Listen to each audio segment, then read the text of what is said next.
Daka baju bab ya kajing keli jung MLA kaliang persya ubak Bright Star Well Marbanyang. Halor Jingpyndonkam daka buar persya ya ki Shnong ki balaya ki persya ya ka public hearing haka bayade baka Jingpynyar shu ya ki Karkhana Meghalaya Cements Limited Topsem haka Shnong Thangsk usembut menteri rangba ubade pet ya katanat ki kampo yeng ubak Preston Tensong. Ulaya dai ki Pulit daka baong baki Pulit kim don la daka buipat lait na kaban Jingpyndonkam daka buar ban tek lakam yu pat bhur haka ne ka public hearing. Including also irregular supply of sanitary. At the very outset, I would like to recognize the critical role of the police department in the society.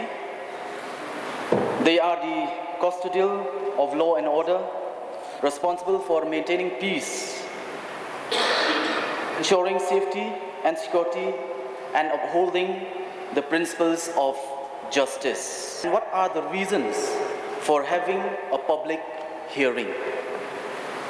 Some of which are to open discussions about the issue at hand, to communicate and clarify the need to reopen public dialogue on issues that have fallen out of public mind, and to find solution to a community problem or issue. Hakapur baila pedang sngobha ya ka Jingpyndonkam jung menteri rang